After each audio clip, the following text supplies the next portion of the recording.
जवन आज खाली आदमी खाली है कहते हैं कि हमारा धर्म हमारा मजहब हमरे खातिर सब कुछ बा।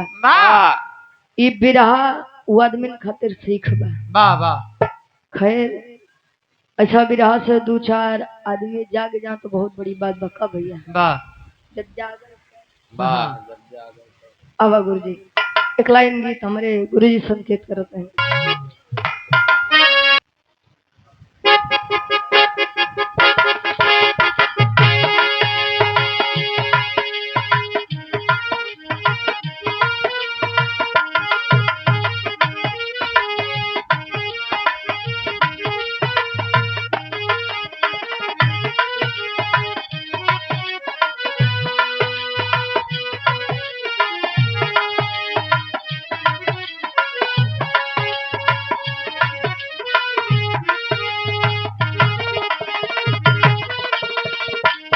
वाह भैया वाह।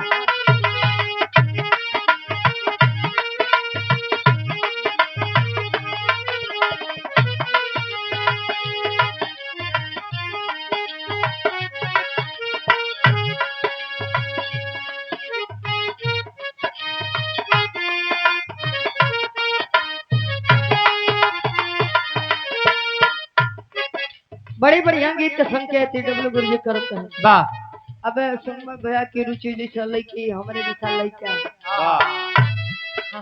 वाह मार भैया क्या बात है। कोनो लड़का कोनो लड़की के खूबसूरती के बखान करे तारीफ करे। वाह लड़का कहे किसे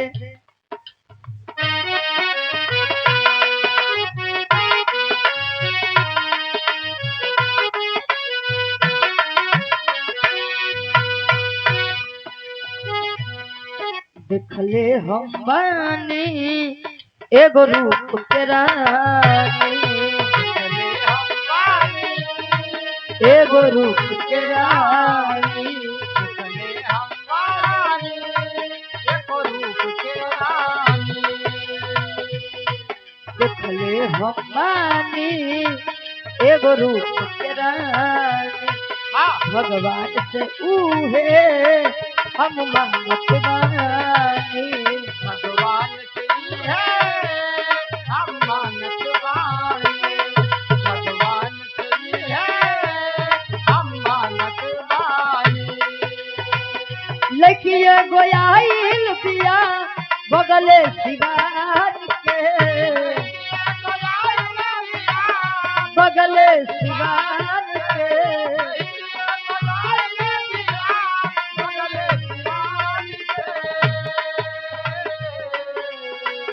लड़किए गोयाइल पिया बगले सिवान के। देखले बानी टुकड़ाए गो चांद के। देखले बानी का कहला टुकड़ाए गो चांद के। देखले बानी टुकड़ाए गो चांद के। देखले बानी टुकड़ाए गो चांद के। कहे देखले बानी टुकड़ा एगो चांद के। बाबा अरे उ चांद आहा बात थोड़ दिखात बा। थोड़ दिखा। वाह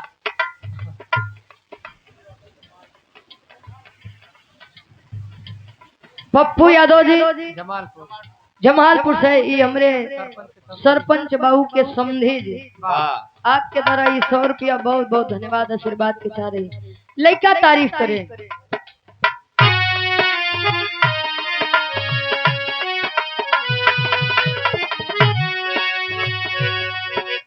कारी कारी आँखी में कजरवा।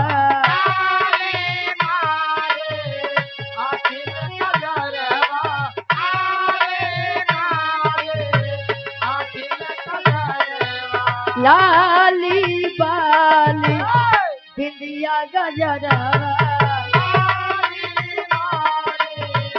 बिंदिया गजरवा।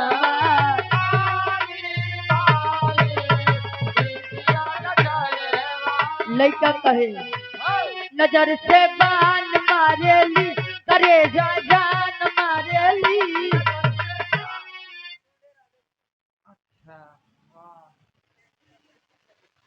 और ये आज के इस महफिल के दूल्हे बादशाह जी वाह बड़े भाई हमारे रितेश यादव जी भाई के द्वारा ये 200 रुपए का सम्मान, बहुत बहुत धन्यवाद।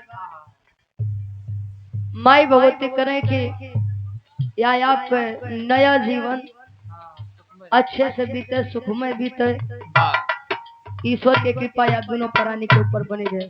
खैर तबे खाली जयमाल खत्म होगा, अबे तभी या बाकी बजोन मेन चीज बा कहो। नजर से बान मारेली, करे जा जान मारेली,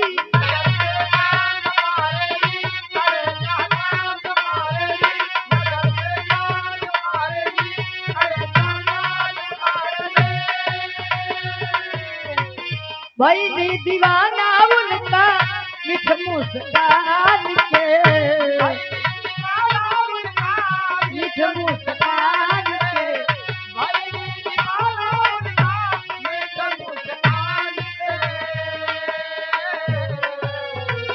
भाई नी दीवाना उनका मिठ मुस्कान के। देखले बानी चेहरा ये गुचान के,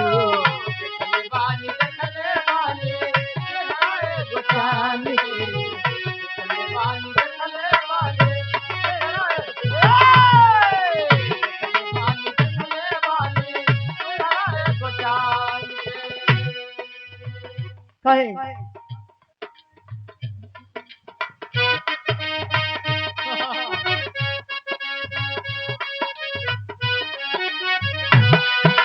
ये गीत के फिल्मी दुनिया वाले गाँव। अब तक मैं चुप रहता था, तुझसे कुछ नहीं कहता था, तुझसे कुछ नहीं कहता था,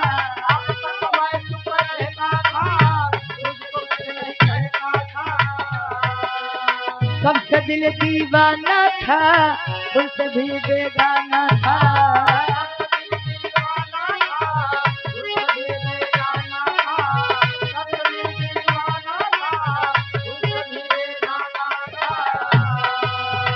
हमने कई बार मुलाकात की है, आज पहली बार दिल की बात की है, आज पहली बार दिल की बात की है, आज पहली बार दिल की बात की है, आज पहली बार दिल की बात की है, आज पहली बार दिल की बात की है, आज पहली बार दिल की बात की है।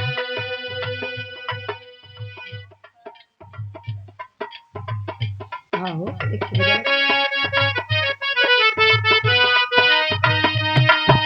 मौका मिलेगा तो हम बता देंगे, तुम्हें कितना प्यार करते हैं सनम।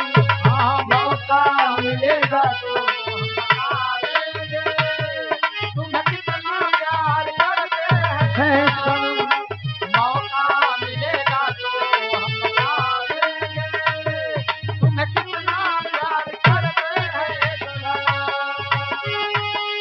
आ मेरी बाहों की दिल की पनाहों में कह दे तुझे जो कहना।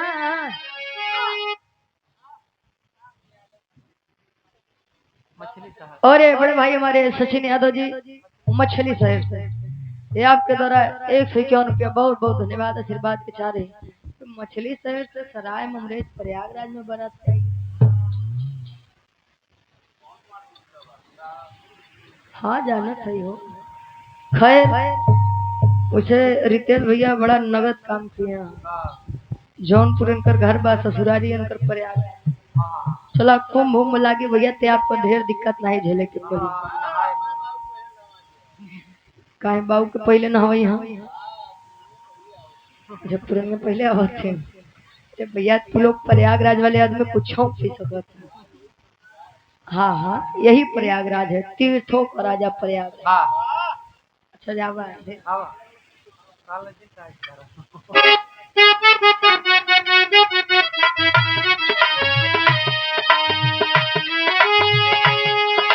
आ मेरी बाहों की दिल की पनाहों में कह दे तुझे जो कहना। आ मेरी बाहों की दिल की पनाहों में कह दे तुझे कहना। आ मेरी बाहों की दिल की पनाहों में कह दे तुझे कहना। आ मेरी बाहों की दिल की पनाहों में कह दे तुझे जो कहना, दिल अपना चीर कर हम दिखा देंगे, दिल अपना चीर कर हम दिखा देंगे, तुम कितना प्यार करते हैं सनम, दिल अपना चीर कर हम दिखा देंगे, तुम कितना प्यार करते हैं सनम, दिल अपना चीर कर हम दिखा देंगे, तुम कितना प्यार करते हैं। बड़ी सुंदर विधायक आप लोग बाहर से सुना ते आवतनी समाज के जागरूक करे बदे एक छोट सा प्रसंग यार से हो जाओ, कहा से कि जब इतिहास से बिरहावार भव क्रांतिकारी बिरहावार से बहुत तैयार से रामायण महाभारत। वाह वाह वाह नहीं अच्छा तो आवतनी सा चार लाइन भूमिका के अंदर कवि जी भाव लिखो।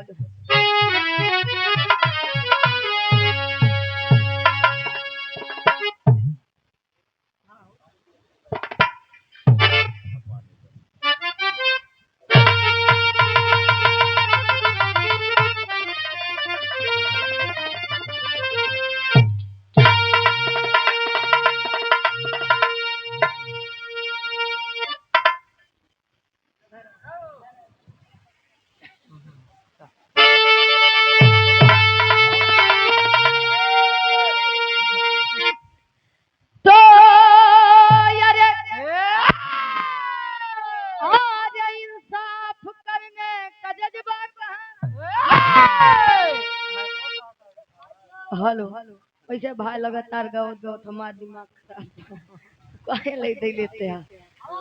हेलो हाँ हाँ लेते पहला ये खड़ी के बढ़ावा था।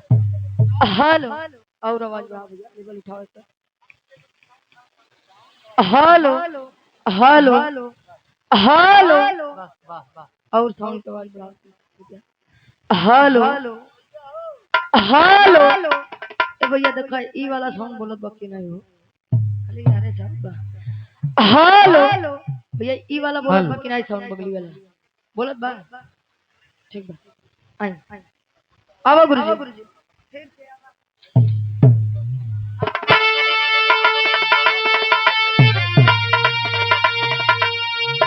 अरे तो यारे आज इंसाफ करने का जज्बा कहाँ, राजतंत्र में पहले जो होता रहा, दिन गुजरते गए सूरज ढलता गया, मानो मानो मानवता को खोता गया, राजतंत्र की कहती मैं गाथा सुनो, बादशाह का जब भी जमाना रहा, अरे जहांगीर बैठे थे गद्दी पे अपने, रूठी इंसाफ का क्या फसाना हुआ।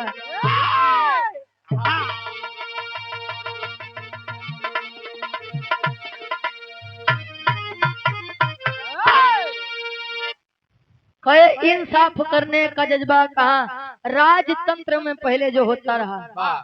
भारत देश में पहले लोकतंत्र के बजाय राजतंत्र चले भैया। राजतंत्र का मतलब राजाओं का शासन।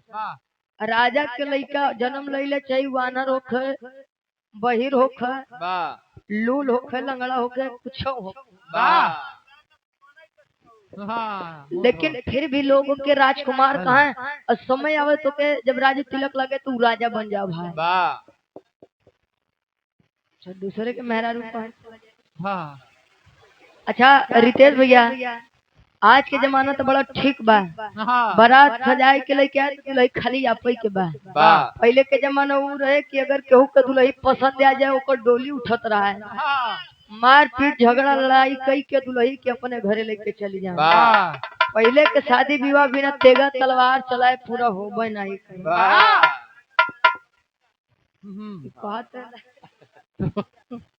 अरे वाह गुरुजी, अरे कुछ चला चाहे इतना दुष्ट होकर इतना पापी होकर तो गुरुए के मेहरारू लेके चलाइनिन क्या दादा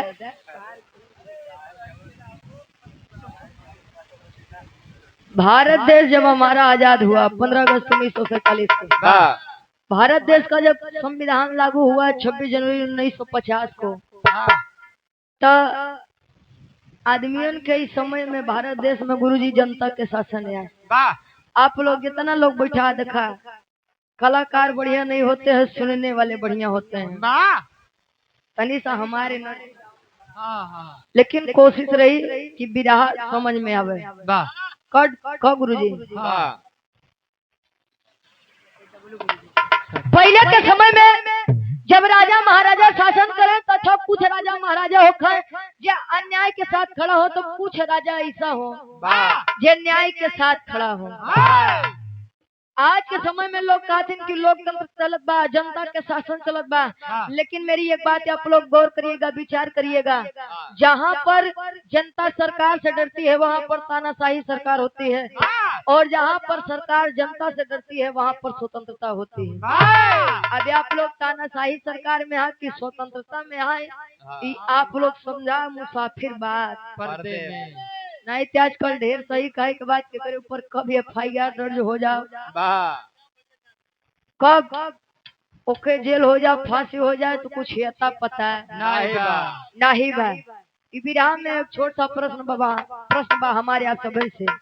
विराह में कवि जी बड़ी सुंदर गजल के भाव लिखते हैं, भोजपुरी गजल बा, कोनो लड़की कोनो लड़का से कहे का कहे,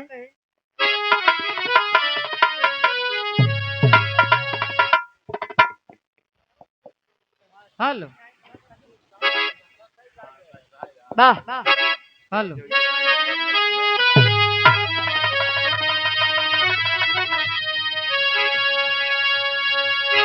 लड़का अरे तुम मेरे बाद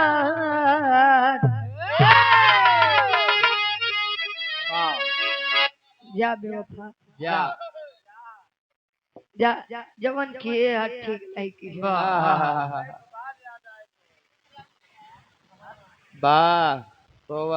अरे तुम मेरे बाद मोहब्बत को तरस जाओगे,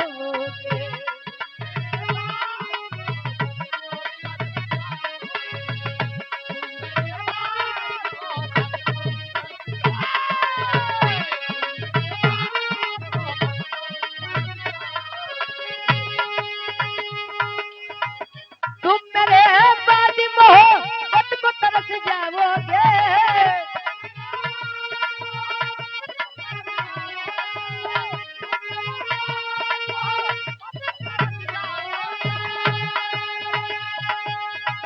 तुम मेरे बाद मोहब्बत को तरस जाओगे,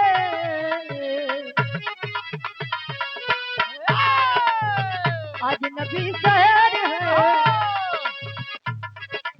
हेलो हेलो क्या बोलो भाई, हेलो हेलो हेलो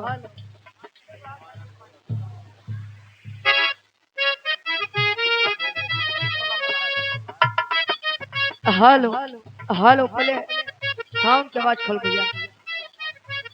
हेलो कोनो दिक्कत बता है कि अपने आप में डाउन हो जाए।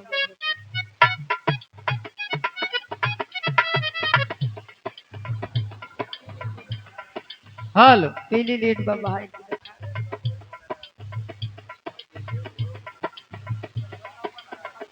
पीली लीड भैया।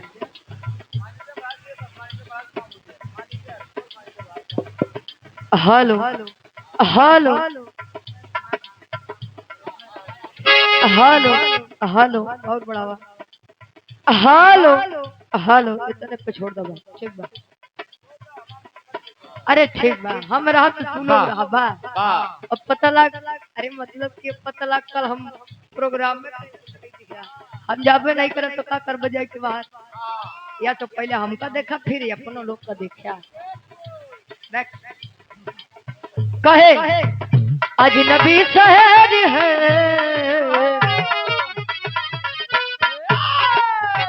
अजनबी शहर है, चाहत को तरस जाओगे, अजनबी शहर है चाहत को।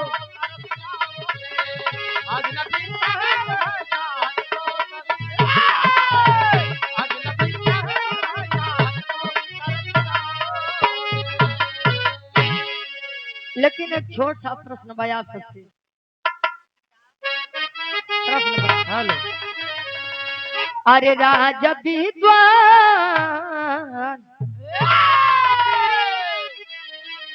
एक तरफ अनपढ़ महाराजा के खड़ा कर जे शासन सत्ता चलावे राज्य के, और एक तरफ विद्वान आदमी बैठा दे। वाह आजकल समय में ये होता है बा कि मूर्खन के आदमी कपारे पे बैठावत है। अजय तनी सब पढ़ा लिखा बा के आदमी जूतो बराबर नहीं पूछते हैं। वाह कहे वाह एक तरफ अनपढ़ राजा महाराजा को बैठा दीजिए और एक तरफ ज्ञानी पुरुष को बैठा दीजिए, दोनों में सम्मान किसका ऊंचा होना चाहिए? अरे राजा विद्वान में स्थान किसका ऊंचा है?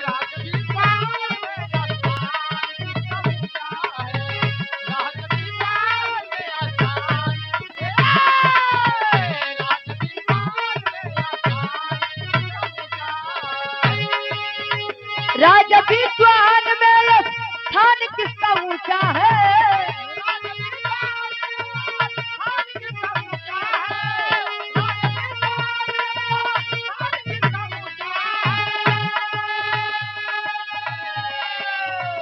आज मैं कहती हूँ,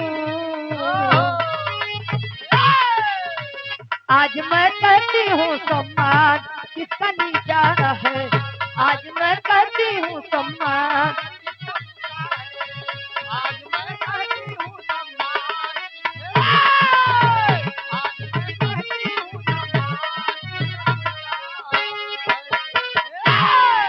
कहे राजा विद्वान में स्थान किसका ऊंचा है? आज मैं कहती हूँ सम्मान किसका नीचा है। कहानी के कर बा कैसे बा कोने समय के बाद कहानी के शुरुआत कभी लिखत है कैसे? अरे वाह 15-20 मिनट कूलर के सही अब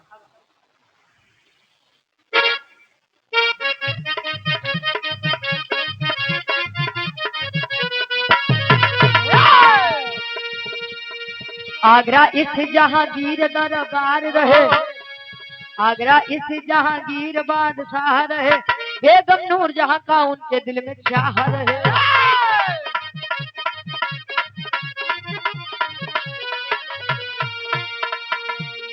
भले से नगर में खैले सुल्तान खानम थे, खैले का मतलब उर्दू भाषा है, खैले का मतलब बहुत सारी, सारे नहीं बहुत सारी।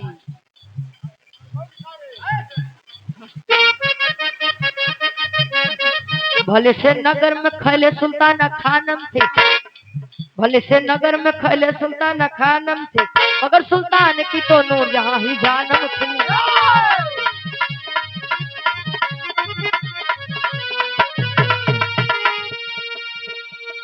बादशाह बेगम के विपुल अफसाने थे,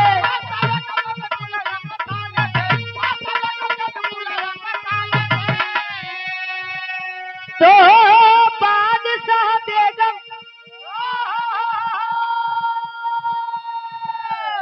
के बिल्कुल अफसाने थे, तभी तो नूरजहां के जन्म ही दीवाने थे।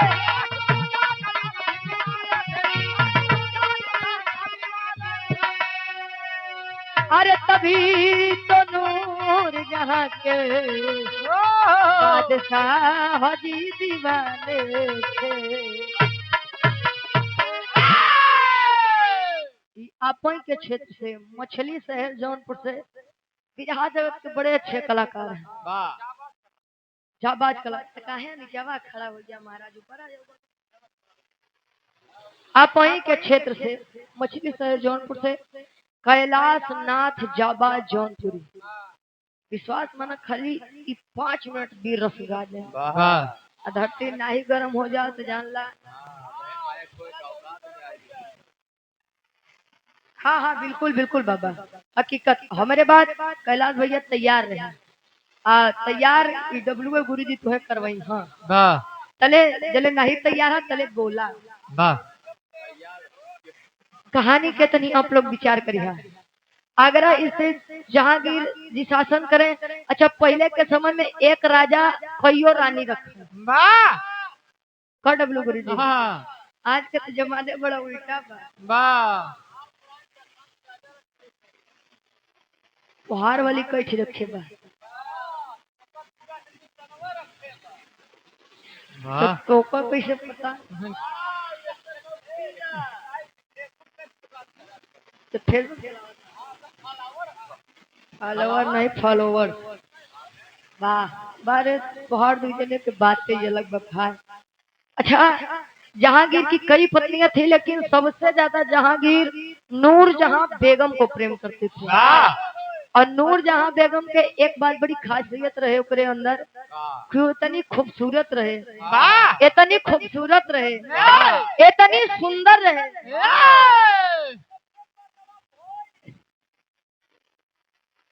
जब मोरवा भैंस कैसे होता देखो में तो पागल दरअसल इनकर दोस्त नहीं बा। अब जैसे है ना वैसे न सबके बाकी ठीक बा। काले को पिया काला न कहो काला सब में आला है। वाह काली पुतली काला काजल आंख में रहने वाला। वाह वाह ए भैया नूर जहां बेगम इतनी खूबसूरत रहे अजमन चीज ज्यादा खूबसूरत रहे आदमियन के लगाव करे तरफ ज्यादा भागत। वाह नूर जहां बेगम के कब्बों भी क्यों बेनकाब नहीं देखे रहा। जैसे अपने हिंदुस्तान में अपने हिंदू धर्म में ये रिवाज बा कि हिंदू धर्म के लड़की हो जेकर शादी ब्याह हो जाए तू घूंघट करी का गुरु जी। वैसे हम मुस्लिम धर्म में बा की लड़की के शादी हो जाई तो कहीं जाए लगी तो नकाब में रही। अच्छा एक दिन नूर जहां बेगम अपने कमरा में बैठ के आराम करत बा चले जाए के जहांगीर पीछे से अखबारी में भरत है तारीफ करते हैं। अरे वाह बनाने वाले ने क्या बनाया है आपको क्या हुस्न दिया है खुदा ने आपको सुभान माशाल्लाह। अरे वाह गुरु जी तारीफ करते हैं एक लाइन तरज लगत बा बड़ी पुरान तरज बा कैसे।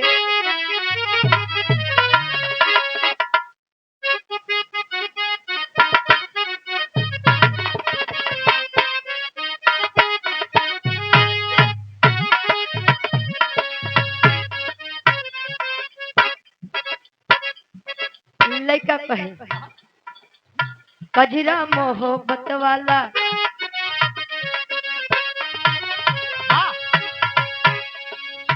कजरा मोहब्बत वाला अखियों में ऐसे डाला अखियों में ऐसे डाला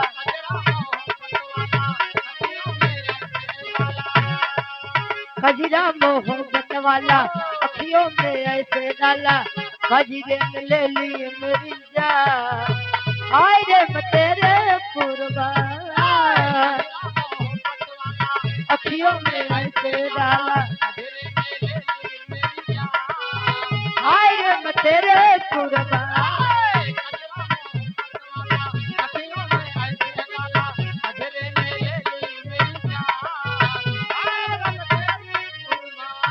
लेकिन एक बात तो कहे दुनिया है मेरे पीछे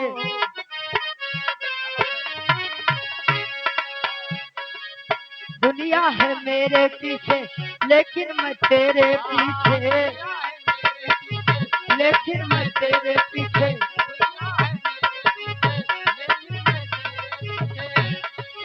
दुनिया है मेरे पीछे लेकिन मैं तेरे पीछे अपना बना ले मेरी जान हाय रे मैं तेरे कुर्बान।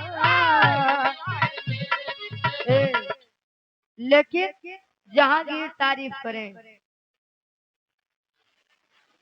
मंजीत भैया अभी वो समझता है कि कौन ताल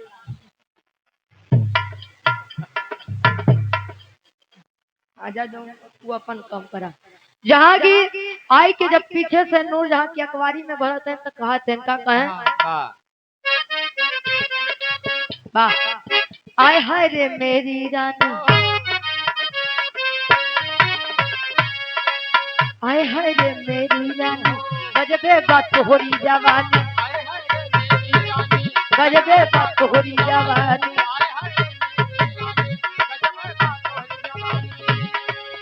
आय हाय रे मेरी रानी गजबे बात हो रही जवानी आम के फांसी जैसे आज देखे लू तरू की जलसा गजबे बात हो रही जवानी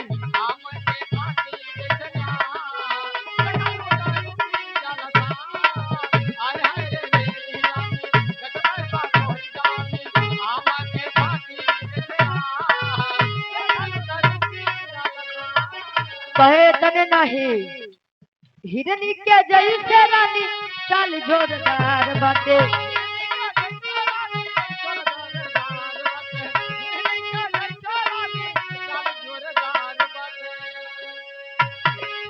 कमर कमानी जैसे सुनल लचकदार बाटे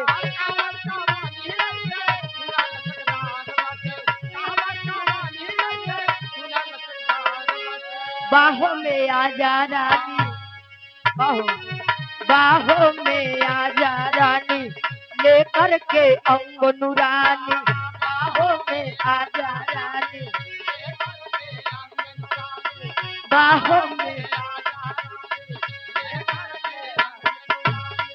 बाहों में आजा रानी लेकर के अंग नूरानी मौसम के रूप होवे खास देखलू तरू की जानता कहे बाहों में आजा रानी लेकर के अंग नूरानी मौसम के रूप हवे खास आ देखेलू त रुक जाला सांस का आँख बा का गाल बा क्या कमर है चलत हो तो ऐसा लागत है कि कुल नजरिए तोरे पीछे टिक जात बा वाह बारे वो भगवान बारे वो अल्लाह इतना सुंदर लड़की गजब गढ़ के भेज दी हम अच्छा इतनी बतिया जब नूर जहाँ सुनो कहे कि ये राजा साहेब ज्यादा तारीफ हो मत करा आ ढेर मस्का मत मारा कहे काहे हमार रानी हम चाहिए जवन करी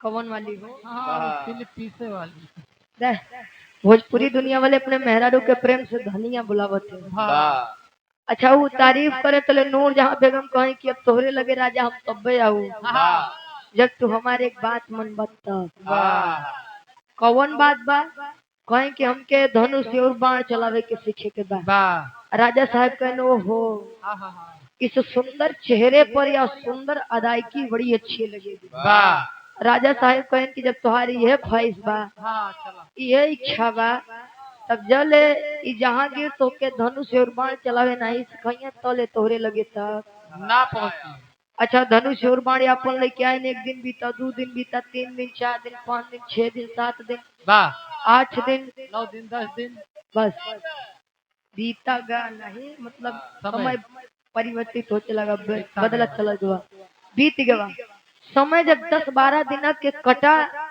तले राजा साहेब अपने राज दरबार में बैठा है सेना सजाई के अकेली नूर जहाँ बेगम अपने कमरे पे बैठी हैं और कमरे के बाहर के नजारा इतना अच्छा रहे बाहर टुकुर टुकुर लखत हुए मौसम है आशिकाना आए दिल कहीं से उनको ऐसे में ढूंढ लाना नूर जहाँ बेगम ये कुछ सोचते हैं और तले देखते हैं क्यों बहरे एक वृक्ष बा वृक्ष के डाली पर एक कौआ बैठा काला काला कौआ करिए होता सुबेर होगी बा इनके लोग के बतावा था कि भक्ति भाव करा अच्छा जब डाली पे देखते कौआ बैठा हुआ था रानी साहब एक विचार करी रानी साहिबा कि हमारे राजा साहब हमका इतना दिन से धनुष बाण चलावे सिखावते हैं आज राजा साहब नहीं यहाँ तनी सा अपने से चलाई के देखी कि निशानेबाजी कुछ सीखे कि नहीं सीखे आज धनुष पे बाण चढ़ावत है करिया कौआ के तरफ आज जब निशाना दौड़ावत है तो होत का टेरी के भाव लगल बा।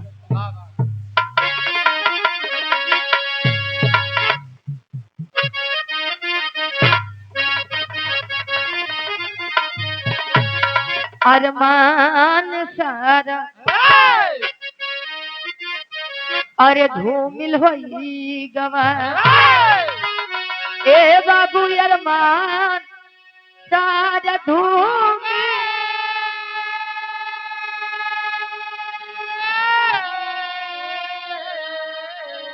अरमान सारा धूमिल होई गवा बेगम बाण चलाई मरा एक इंसान अरे इंसान अरे इंसान बेगम बाण चलाई मरा एक इंसान अरमान सारा धूमिल हो गया। बाण चलावत कौवा के तरफ और कौवा अपनी तरफ खतरे को आता देख उड़ा है। अब जाहिर से बात बा बाबा कि अगर धनुष से बाण छूटा बा तो बाण कहूँ न कहूँ जाए के लागी जरूर। और पेड़ के किनारे एक तालाब रहे जमा हिंदू धर्म के दू लड़का मतलब दू प्राणी एक लड़का एक लड़की धोबिन जात के। आज के समय में तो ढेर ही वॉशिंग पाउडर आई बा देखते आप पहले इस्तेमाल करें फिर विश्वास करें। वॉशिंग मशीन आई बा जन भी में वॉशिंग मशीन नहीं दी जाओ तो बेकारे बा। लेकिन पहले के समय में जब में धोबी हरे गदहा से लादी धोई के लेके जा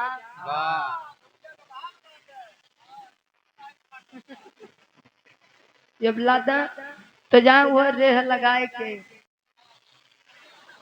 भैया के तुम्हें बताई सकत है। अच्छा वो धोए तो धोबी और धोबी प्रत्येक दिन के जैसे अपन काम करें और जब बेगम बाण चलाई है आ करके बाण उस धोबी के सीने में लगता है आवाज हो गई वह धोबी। आप लोग सोचिए गेस करिए कि किसी की हंसती खेलती दुनिया खाली कुछ सेकंड में उजड़ जाए तो उसके ऊपर क्या बीतेगा। जो ने लड़की के खाली होकर दुल्हा के सिवाय इस संसार में क्यों नहीं बा। और हकीकत बात बा इस संसार में दुल्हा अपने दुल्हा के अलावा क्यों हुआ अपन नहीं बा। दुल्हा जानी मानी तो ससुरों में इज्जत बा नैहरों में इज्जत बा। जे माई बाबू बड़का सीख देते हैं कि जा बेटी ढेर परेशानी होई तो तार माई बाबू अबे जियते हैं 2-4 साल रख ले तो फिर देखा इतने निक हो तू 4-5 महीने रखा कहा इतनी निक हो तू तो ससुरे में ठिकान लग जाता। और नहीं माई बाप लड़की के परिवार तोड़ते हैं नहीं माई बाप बाद में शिक्षा देते हैं। तो अपन दुल्हा अगर बा कमात बा जानत बा मानत बा तो दुनिया जानी मानी नहीं तो कोई जानी मानी नहीं। लगा है बाढ़ झरझर आंखी से आंसू गिरत बा उ धोबिन के। देखिए बेगम साहिबा के द्वारा छोड़ा गया बाढ़ अपने पति के इंसाफ के लिए दौड़ी है राज दरबार की तरफ। राजगद्दी पर बैठने वाला मुसलमान धर्म से था मुस्लिम धर्म से था और इंसाफ मांगने के लिए जो गई वो हिंदू धर्म की लड़की थी। जा करके पति की लाश राज दरबार के बाहर लेटाई है और खुद जाकर के मस्तक देख करके बीच दरबार में वह मुस्लिम धर्म के राजा जहांगीर से एक बात कहती है। क्या कहे आखिरी तरफ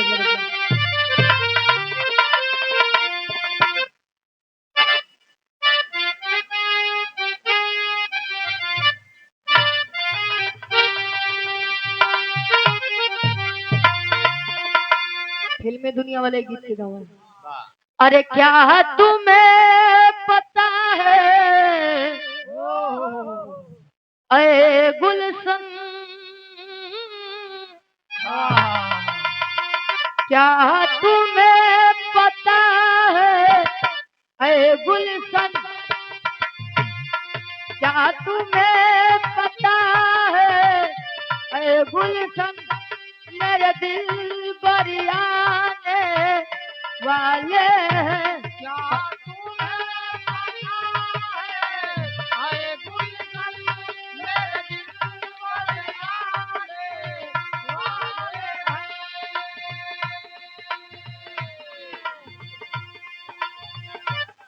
कलिया न बिछाना राहों में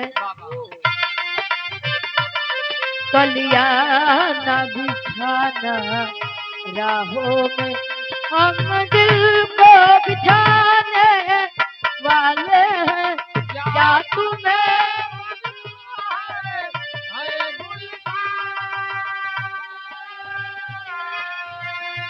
रो रही है वह लड़की राजा साहब के सामने कि साहब इस दरबार में मुझे इंसाफ मिलेगा। राजा साहब कहें कि काहे नहीं, अगर तू हमारे ही राज्य से बिलोंग करती है, हमारे ही राज्य से ताल्लुकात रखती है, अगर तेरे साथ किसी ने नाइंसाफी की है तो तुझे इंसाफ मिलेगा। किसने किया है इंसाफ, किसने किया है ना इंसाफ तेरे साथ, बोल तेरे साथ इंसाफ मैं करूंगा। कहा बाउल की हाथ जोड़ के, क्या हुई खाता है,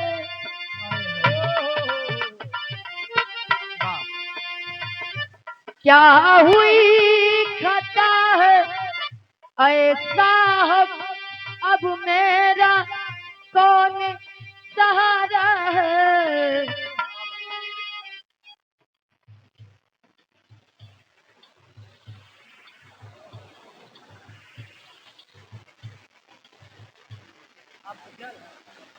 अफजल बाजा वाले बरबसपुर से बैंड पार्टी वाले हमारे गाजी जी के द्वारा कलाकार आप भी हैं, आपके द्वारा ही 50 रुपया बहुत बहुत धन्यवाद आशीर्वाद के चाह रहे।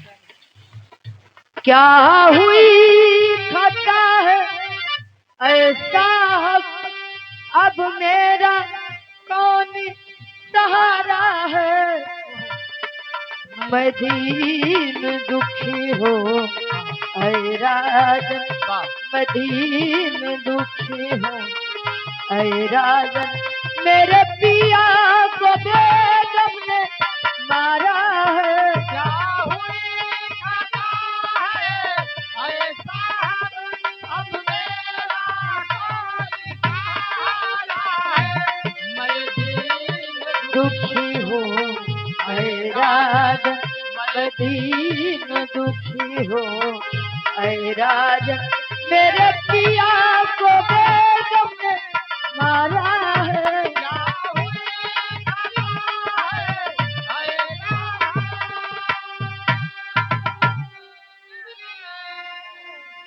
खड़े साहब छोटा मुंह बड़ी बात करते अच्छी तो नहीं लगूंगी, लेकिन मेरे पति को किसी के द्वारा मार दिया गया। कैसे मारा गया? प्रत्येक दिन की तरह मैं और मेरे पति अपना कार्य करने के लिए तालाब के किनारे आए हुए थे और अचानक से राज दरबार से बाण छूटा और बाण आकर के सीधे मेरे पति के सीने पे लगा। मुझे इंसाफ चाहिए राजा साहब। कहे कितने मारा तूने देखा है? कहे कि आपकी बेगम साहिबा नूर जहां जी ने। इतने में तो जहांगीर गुस्सियाई के खड़ा हो गए। नए लड़की, अरे लड़की क्या सबूत है तेरे पास? लड़की रोवत बक्की साहब आप आज मुझसे सबूत मांग रहे हैं इसलिए क्योंकि गुनहगार आपकी बेगम साहिबा है और गुनाह को सहने वाले मैं और मेरा पति है। जिसकी पूरी दुनिया लुट जाए आप उससे सबूत मांगते हैं कि क्या सबूत है तेरे पास? रुकिए साहब सबूत लेकर आती हूँ मैं। दौड़ी है अपने पति की लाश की तरफ और निकाल के बाढ़ ला करके राज दरबार में रखती है। साहब अगर आप खुद को राजा कहते हैं तो आप अपने बाढ़ को भी जरूर पहचानते होंगे। बाढ़ रखात बा राजा साहब देखे हो सकता है कि अनजाने में ही मेरी बेगम साहिबा से गलती हो गई, लेकिन गलती माफ करने लायक, क्योंकि किसी की पूरी दुनिया छिन गई और इनकी लापरवाही की वजह से उसका पति उससे दूर हो गया। ऐलान कर दिए जा करके नूर जहां तक खबर भिजवा दो कि बेनकाब होकर के राज दरबार में आए। सोचिए जिस बेगम साहिबा को कभी भी किसी ने बेनकाब देखा ही नहीं था, आज वह मुजरिम की भांति राज दरबार में अपने राजा साहेब के सामने खड़ी हुई है, अपने प्रजा के बीच में। जब प्रजा के बीच में खड़ी है तो प्रजा कुल विचार करते है ना, आय हाय इतनी सुंदर लड़की बा, इतनी सुंदर मेहरारू बहन करी है कि का सजा दी। हाँ सजा ये इतना दी है कि लड़की के, हिंदू धर्म लड़की के तनी सब कुछ रुपया पैसा धन दौलत दे दी। हाँ एकरे पति के अंतिम संस्कार के दी है और का दे सकत है। लेकिन बाहर जहांगीर उन्होंने कहा कि जुर्म करने वाला छोटा या बड़ा, अमीर या गरीब, अपना या पराया, गुनाहगार गुनहगार ही होता है, चाहे वो जो भी हो। सलाम है ऐसे बादशाहों को जो निस्वार्थ भावना से सबको देखते थे। एक तरफ हिंदू धर्म की लड़की वहां धोबिन खड़ी है, बीच में राजा साहब खड़े हैं, और एक तरफ राजा साहब की धर्म पत्नी बेगम साहिबा नूरजहां बेगम खड़ी हैं। राजा साहब आदेश देते हैं। कौन चीज के आदेश? आल्हा के भाव लगत है।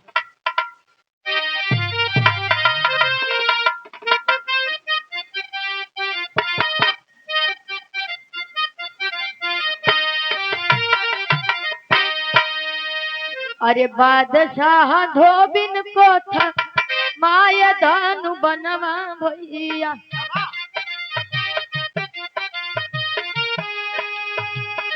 सामने खड़ा भैले सिनवा के तान, बोले मारा बान बहिन हमरे छतिया के बहिन। बहिन शब्द सुन के धोबिन छोड़ा दिहली बान, बोलली बहिनिया भैया गजब विपत्तिया बाटे, नागर के राजा हवा तू आई महान,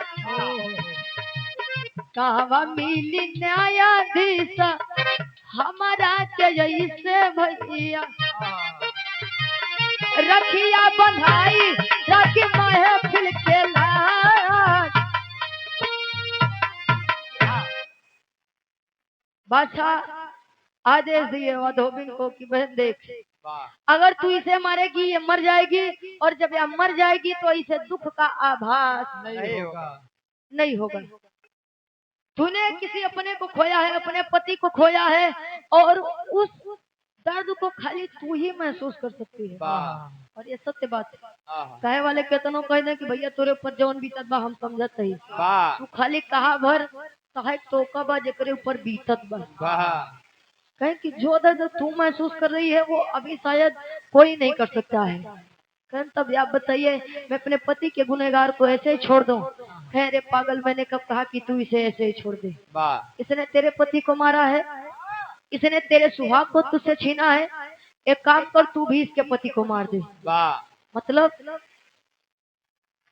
सीना तान कर खड़े हुए कि बहन बाण चलाओ मेरे सीने पर, इसे मारोगी ये मर जाएगी, और ये मर जाएगी तो इसे दुख का पता नहीं होगा। तुम मेरे सीने पर बाण चलाओगी, ये भी अपने शौहर को खोएगी, और जब ये अपने शौहर को खोएगी तो इसे भी पता चलेगा कि अपने पति को खोने का क्या दर्द होता है। हैदर अली गुरुजी एक गीत गाँव है कि दुश्मन मिले सवेरे मगर मतलबी यार न मिले, और रड़ुआ रहा जन्म भर मगर करकसा नार न मिले। जिंदगी अकेले बिता दो चल जाए, लेकिन मेहरारू अगर धोखेबाज मिल जाए तो धोखेबाज मेहरारू से अच्छा बा कि जिंदगी अकेले बिता दे।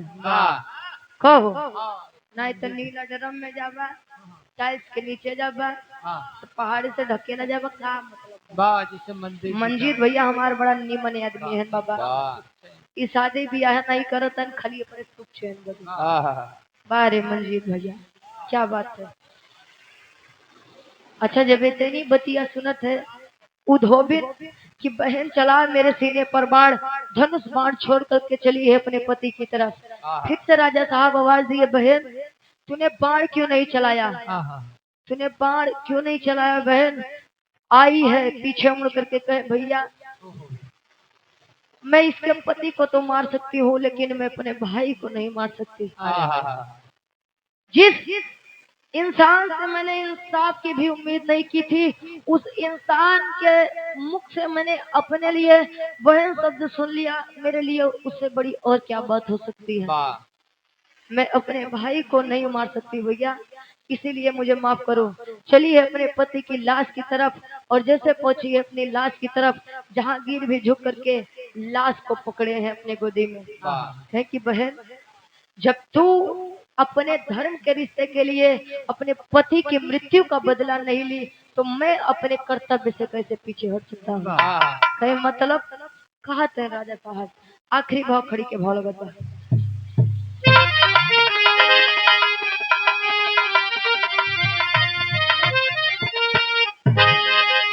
अरे मिला है कितना प्यार मुझे तुझसे बहना, तो बाहर जाओगी नहीं इस महल में रहना। बाहर जाओगी नहीं इस महल में रहना, बाहर जाओगी नहीं इस महल।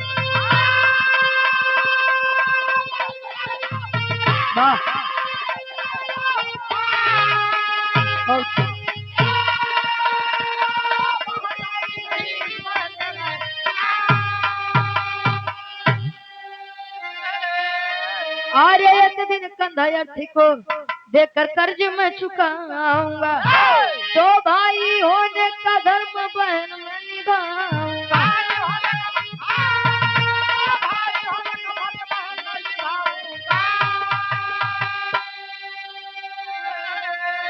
अरे दुख दर्द को मेरे रहते अब मत सहना, तो बाहर जाओगी नहीं इस महल में रहे।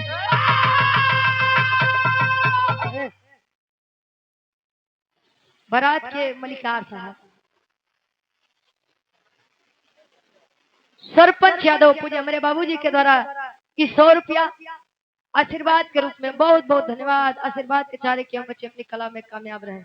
चले हैं राजा साहब, और उस हिंदू धर्म के धोबी की लाश को पकड़े हैं। कहें कि बहन, अगर तू मेरी बहन हुई तो या पड़ा हुआ इंसान या मृतक इंसान या भी मेरा रिश्ते में कुछ लगेगा। तब अच्छा, हमारे हिंदू धर्म में यह होता है कि इंसान जब मृत्यु को प्राप्त होता है तो उसकी आखिरी विदाई अग्नि देकर की जाती है। और मुस्लिम धर्म में यह होता है कि जब भी कोई भी इंसान मृत्यु को प्राप्त होता है तो उसे दफनाया जाता है। फिर भी चले हैं राजा साहब, मुस्लिम धर्म के हो करके हिंदू धर्म से उस लड़के का अंतिम संस्कार किए। इसीलिए कहा जाता है मन अगर साफ है, कहे संतों के साए में सतगुरु का ढाबा है। मन मानो तो मथुरा, मन मानो तो काबा है। मानिला तो देवी देवता नहीं मानता, मानिला तो ईश्वर है नहीं मानता, भगवानो नहीं है। कहो ए भैया, ये बड़े हमारे खाली मंच के माध्यम से इतने बा कि आप लोग केहू के भी कोनो भी पद पे बैठावा, चाहे प्रधान हो, बीडीसी हो, जिला पंचायत हो, विधायक हो, सांसद हो, एमएलसी हो, मुख्यमंत्री हो, प्रधानमंत्री हो, राष्ट्रपति हो, कोई भी, लेकिन जेके भी बैठावा शिक्षित आदमी के बैठावा, नहीं तो वो अगर बैठ जाई, अगर गधा के कुर्सी देवा तो गधाओं पे बैठी नहीं, कुर्सी में तहारे ऐसा बोलो ना तो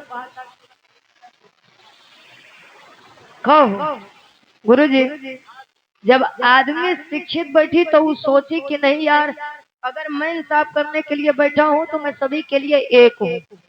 अभी कहा कि हमारे बाबा है नहीं कितनों बड़ गुनाह कर दे, हमें तो कुछ करबे नहीं करी, अगला इंसान कितनों निर्दोष बा कि हम धारा लगवाई के अंदर कर दी, तो ये कुल गलत बात बा। आजकल रावण माई सीता के लेके गवा, माई सीता क्यों छूबो नहीं भवा, दशहरा पर हमेशा लोग रावण के जलावत है। अबे खाली 2-4 दिन के बाद बा, ये आपके जौनपुर में खाली 4 साल बच्ची के साथ रेप हो गया, दर्दनाक बलात्कार करके उसकी मृत्यु की जा चुकी है, फिर भी अपराधी बाहर घूम रहे हैं। काहे बदे, काहे जानत है गुनेगार, जानत है कि गुनाह कितना बड़ा बरियार कर देवे, खाली रुपया से मजबूत रहा, रुपया दे देवा तो कुछ क्यों करबे नहीं करी। आजकल तो बलात्कारियन फ्री में घूमत है, जवन 4 साल 5 साल 3 साल लड़किन के साथे बच्चियन के साथे रेप होत बा, खाली माई बाबू के करेजा कट के रह जात बा। आदमी बस कैंडल मार्च निकाल ले, इंसाफ दो इंसाफ दो ये चिल्लाई के 2 दिन बाद समाप्त। समाप्त। और ये करत काहे बरे खाली अपने व्यूज बरे, खाली अपने फॉलोवर बरे व्यूज बरे। क्यों? अगर सच में इंसाफ देवा हो तो काहे ना ये अपराधी जेल में हो। आखिरी में खानदान के पर्चे बा काहे फूकी है। वो तो रावण के कुल फूकी है, तो रावण उनका रिश्तेदार लगा था। कहो वाह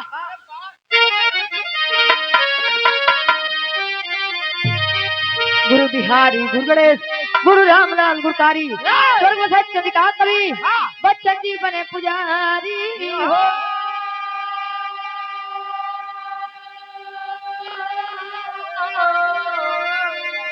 अरमान सारा धूमिल होई जवा गावे रुचि यदो यमले तुझी के साथ अरमान सारा धूमिल होई जवा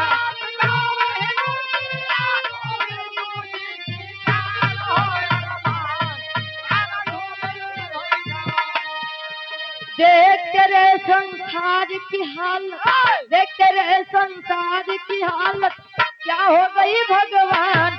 कितना बदल गया इंसान, वो कितना बदल गया इंसान। सूरज न बदला चांद न बदला, सूरज न बदला चांद न बदला, ना बताया आसमान। कितना बदल गया इंसान, वो कितना बदल गया इंसान, वो कितना बदल